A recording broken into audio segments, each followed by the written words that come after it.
gotta be 16. Well, what do you get?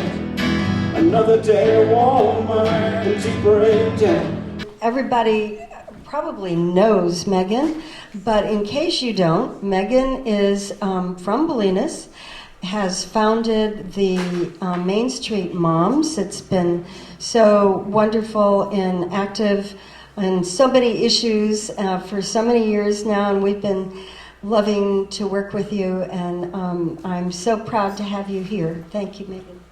Thank you very much.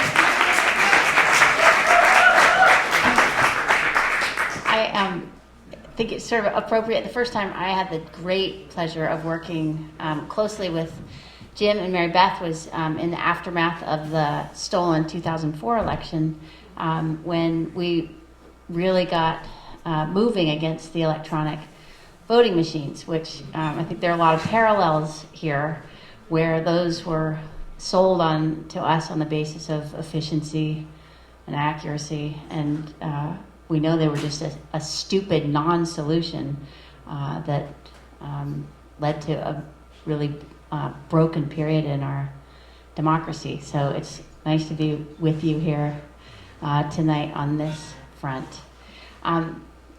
Prop 16, just I don't know what the level of familiarity here is, but basically Prop 16 is on the June 8th statewide ballot. You may have seen ads or mailers in support of Prop 16 calling it the Taxpayers' Right to Vote Act. The actual title, thanks to the Sierra Club protesting the Taxpayers' Right to Vote Act title with the Attorney General's office, the title is in fact it imposes the new 2/3 vote requirement on local public electricity providers. Prop 16 is sole funded by one company, that is PG&E. They said that they would spend up to $35 million to pass it. They just dumped another $9 million into that war chest. It really is a battle we're in with them. So they're up to $44 million now. It would be a constitutional amendment, really blocking out their only competition, which is the municipal power agencies, and then local clean power efforts, like the one recently launched in Marin County, Marin Clean Energy, the one trying to get there in San Francisco, Clean Power SF. And the municipal power, of course, serves 25% of California and does it very well.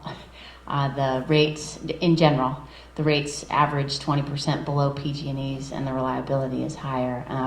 And I think Prop 16 ties into the smart meter fight because it has unleashed such a backlash against PG&E. And it's I think it's a time, there was a conference call PG&E made to their employees last week to boost employee morale, which is apparently down because Prop 16 has been blasted by over 30 newspapers across the state. I think over 40 cities all over the state have come out against it. There's just a real uproar. The LA Republican Party, the largest Republican party in the state, just came out against Prop 16. So they're getting it from all sides. And the smart meter fight should really take advantage of the fact that PG&E, well, not on their backs, is on their heels because of this real overstep with Prop 16. So the smart meter issue has so many new allies, I think, because of Prop 16 and how it's really triggered such opposition. And I think for me, Main Street Moms and so many other allies have worked us for the last 3 years on Marin Clean Energy. Jim and Mary Beth, of course, long before that. They're where I learn everything first. But there was a really wonderful moment of local democracy when the vote came through to go forward with startup on Marin Clean Energy. And I was looking, and there was a sort of last-minute called-in threat from PG&E's top lawyer that they would drop a lawsuit against Marin Clean Energy the moment that contract was signed. And that was on top of so many other threats, from the dramatic to the really mundane and irritating. So there was this moment where that vote came through, and I was looking around at this room, and it was packed with, people like us who understood what they were fighting for, had a lot of integrity and heart in it, were working really closely together, were working together with their locally elected representatives to tackle this really difficult thing. And to have that threat in the room from a corporation was such an outrage. And it made me, at the same time that I was just really treasuring what we have in our local democracy, in our town. We've spent so much time in these town council meetings and got to know the really different flavors around Marin County of the 11 cities, and got a better understanding of our county and the conversation happening there. But so at that same moment, to be realizing that we do have something really valuable, and to feel that heavy-handed, sort of blundering threat coming in from PG&E was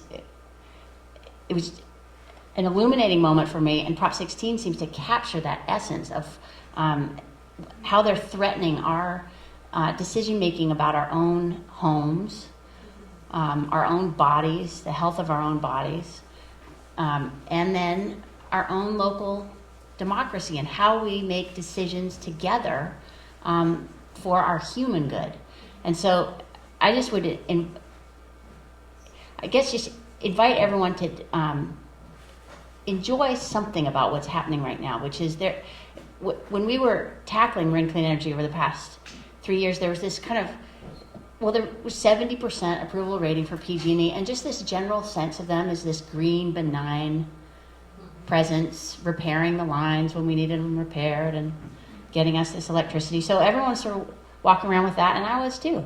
And then we got into it, and you start seeing that it's not the repair crews that are affecting your lives.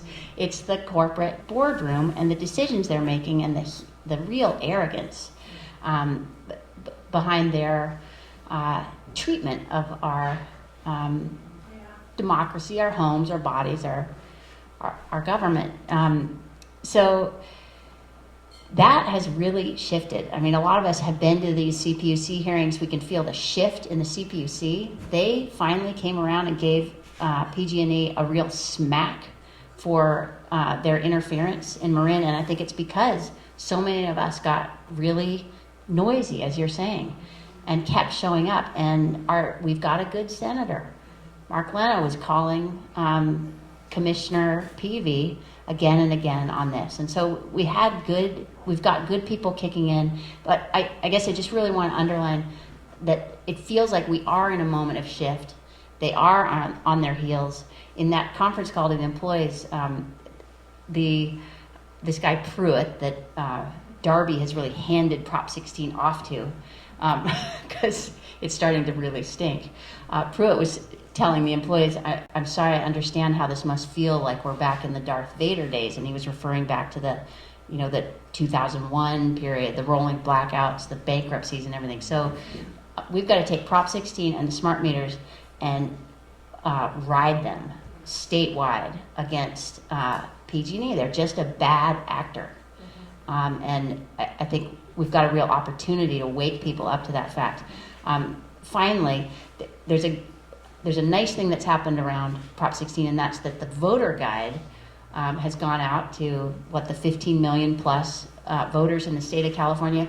It's like this great informational piece we could never afford to get out there that says there are 4 ways you receive electricity in California. One of them is the investor-owned for-profit utilities. One of them is your municipal or public power.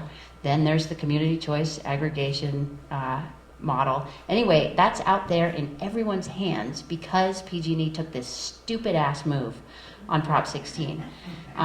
The other piece of it is that it has brought together this crazy alliance of, as I mentioned, Republicans, but irrigation districts up and down the Central Valley are so inflamed about Prop 16.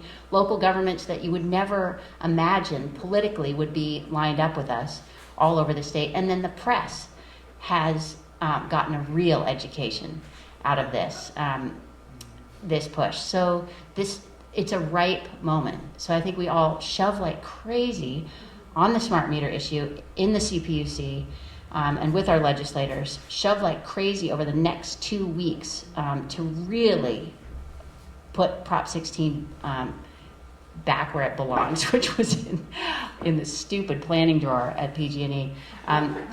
So if anyone's interested in the nuts and bolts of doing that, we are doing voter-to-voter phone banking into the Southern California counties. 2/3 of our voters are down there. They're not nearly as keenly aware of PG&E and the fights over public power, community choice, and now smart meters that we are aware of.